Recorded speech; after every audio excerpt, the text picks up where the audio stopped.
Danas ćemo vi i ja da pravimo jednu fantastičnu karamelu koju ćete moći koristiti za filovanje cupcakesa, kolača, palačinki, za razne slastice. Možete iskoristiti odmah ili spakovati u ovakvu jednu teglicu i čuvati za kasnije. Karamela je jako jednostavna za praviti i treba će nam 3 glavna sastojka.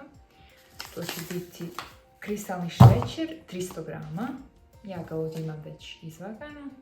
Treba će nam 85 grama putera i 200 ml vrhnje za kuhanje.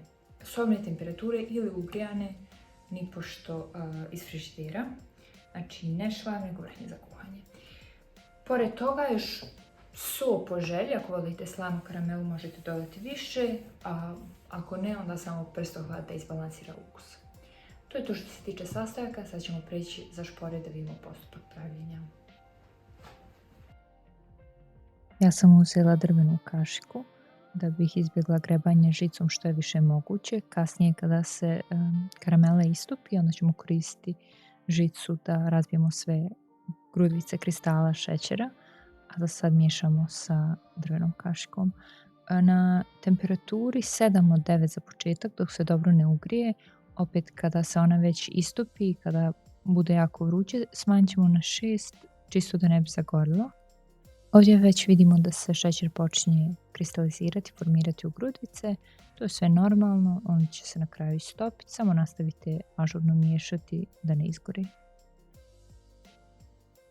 U mnogim receptima za karamelu savjetuje se da se ne koriste ove tave koje su neljepljive, jer navodno dolazi do kristalizacije šećera, međutim ja sam prvi put ovdje radila na taj način u jednoj ovakvoj tavi jer nisam imala drugu pri ruci i nije bilo nikakvih problema, šta više mislim da je manje ostajalo šećera skorenog po rubovima tave, tako da nikakav problem.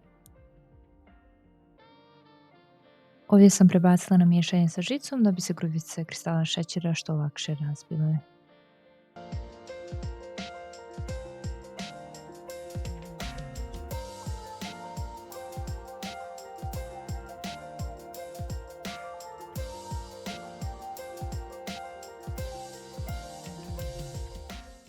Šećer se lijepo istopio, grudvice su se razbile i sada je vrijeme da lagano dodamo 85 grama putera koji smo pripremili.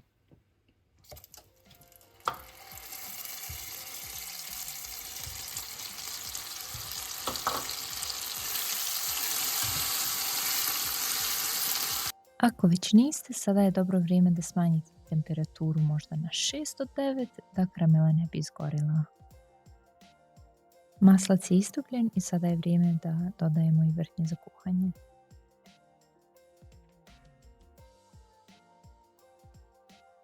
Kada se sve lijepo sjedini, dovoljno je još par minuta da miješamo na vatri da karamela dobije željenu boju. Gotova karamela izgleda ovako i sad je samo potrebno da je ostavimo da se malo ohladi, zatim ćemo je sipati u teglu. Ja sam je sipala u teglu i dalje dosta vruću, tako molim vas ako budete radili isto što ja da budete oprezni da se ne opržite. I pošto je dalje vruća, jako je tečna, nakon par sati u frižideru ona će otprilike postati konzistencije namaza. Možete da pogledate recepte koje radim sa ovom karamelom u idućim videima. Hvala vam i pozdrav!